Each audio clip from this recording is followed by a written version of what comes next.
তারও চাল আছে। চাল? হ্যাঁ, যিনি খান চিনি, তার যখন চিন্তামণি, তিনি তো স্রষ্টা, সবার পিতা। সৃষ্টির আহারের চিন্তা তিনিই করেন। আমি মনে করি মানুষের মাঝেই ভগবান বিরাজ করছে, আর কর্মই প্রকৃত ধর্ম।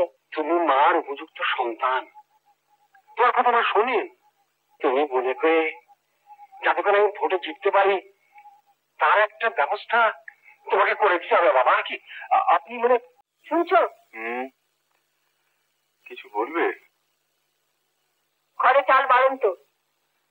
যা হোক একটু কিছু রেডি পেল না। কিচ্ছু নেই। তাহলে সবাই মিলে উপোস দিদি, কি বলো? উপবাস স্বাস্থ্যের পক্ষে ভালো। ফাস্টিং। তাছাড়া আজ তো একাদশী। তুমি থাকতে একাদশী করতে যাবো কোন দুঃখে? ও তাই বলো। তা ভাবছো কেন?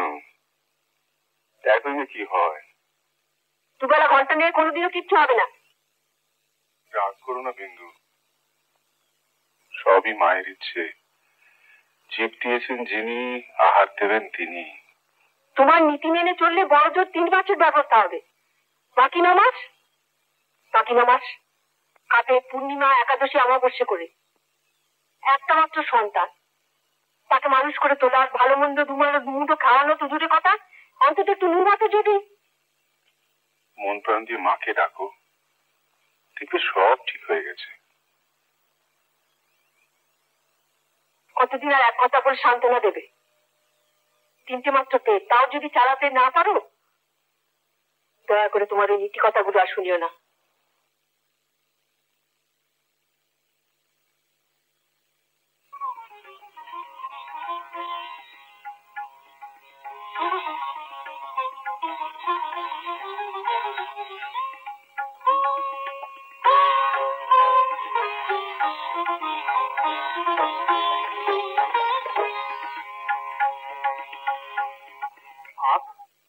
শাক না, শুধু শাক নয় দাদা, শাকান্ন। বেঁচে থাকার এখন এটাই একমাত্র অন্ন। ঠাকুরমশাই কোথায়? যেখানে থাকেন শাস্ত্র আর পুঁথিতে ডুবে আছেন, আর ডুবুরিও খুঁজে বেড়াচ্ছেন স্বর্গটা কোথায়। যাক সে কথা, তুমি এখন কোথায় চললে দাদা? যে চলেছি পথে পথে, মনে পড়লো তোমাদের কথা, চলে এলাম।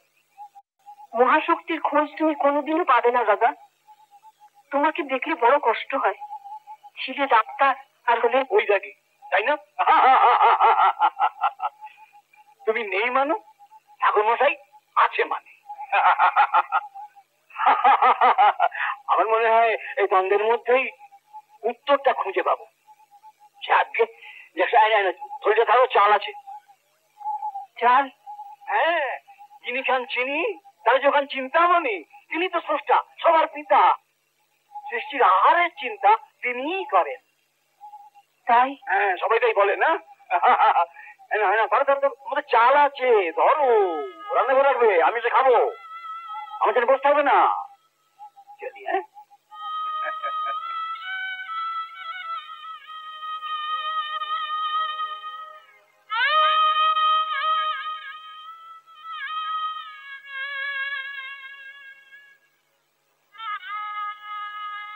দেখলে তো বিন্দু, তুমি শুধু শুধু রাগ করলে। খাওয়া তো হলো, তোমার আছে তো?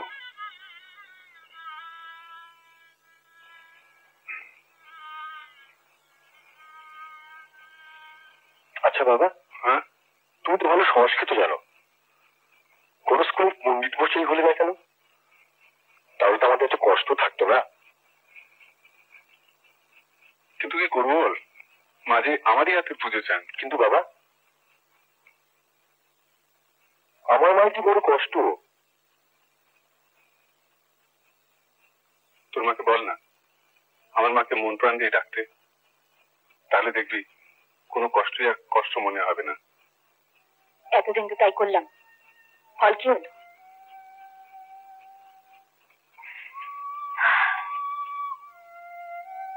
এবার এবার আমায় একটা কিছু করতে হবে দিদি। বামুনের বউ, কারো বাড়ি থেকে একটা রান্নার কাজও পাবো না। কি, আমি কি মরে গেছি? যেদিন ঘোষগিন্নি থাকবে না সেদিন ওসব কথা বলো। তোমার ছেলে গোপাল আমার ভিক্ষের ছেলে না। মনে রেখো দিদি, যার কেউ নেই তার ভগবান আছেন। ভগবান? তোমাদের ওই পুজোরি ঠাকুর তো খুব ভগবানের কাছাকাছি থাকেন, তাই না? হ্যাঁ গো, ঠাকুর মশাই স্বয়ং দেবতা। আর তুমি? আমি শুধু বাঁচতে চাই আর বাঁচাতে চাই। হ্যাঁ দিদি, ওই কাঠ, খড়, মাটি আর পাথরের নিষ্প্রাণ ঠাকুরের সামনে শত ভগবানের দোহাই দিয়ে মাথা খুললেও কেউ কিচ্ছু পাবে না। জি জি, ওসব কি কথা? তুমি আমার সঙ্গে কাল মেলায় চলো তো। যাবার পথে তোমাকে কুদুম নাসিনীর থানে নিয়ে যাব। যা চাইবে তাই পাবে। আমাদের কি ছিল বলো? ঘর দোর, জমি, দোকান সবই তো তার কৃপায়। আমি ওসব বিশ্বাস করি না, আমি ওসব মানি না। আমি মনে করি মানুষের মাঝেই ভগবান বিরাজ করছে, আর কর্মই প্রকৃত ধর্ম। মাকে ধরে রাখো দিদি, তিনি তোমাকে দয়া করবেন। হ্যাঁ শোনো, মেলা থেকে ফিরতে কিন্তু সন্ধ্যা হয়ে যাবে। ঠাকুর মশাইকে বলে রেখো, নইলে উনি চিন্তা করবেন। তুমি তো খাবারের কথা যে চিন্তা করে না, আমি মনে ভাবনার কি আছে? বন্ধু, তুমি ভেবো না, মা নিশ্চয়ই আমাদের সংসারটা চালিয়ে দেবেন।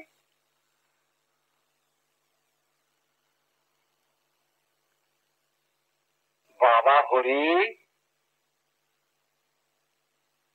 হরি। কাকাবু, আপনি? বাবা, তোমাকে একটা কথা বলতে এলাম। হ্যাঁ বলুন। তুমি জানো বাবা, এবার আমি ভোটে দাঁড়িয়েছি চিহ্ন নিয়ে। হ্যাঁ হ্যাঁ হ্যাঁ হ্যাঁ, জানি তো।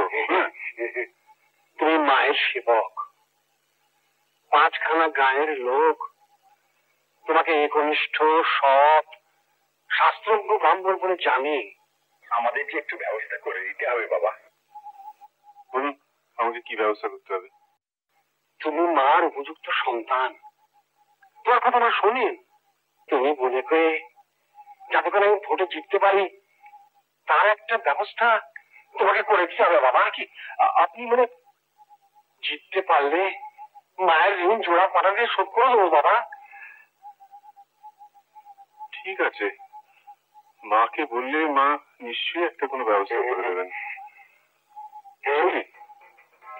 এরকম আরো অনেক সিনেমা দেখতে হলে ডাউনলোড করুন ক্লিক অ্যাপ।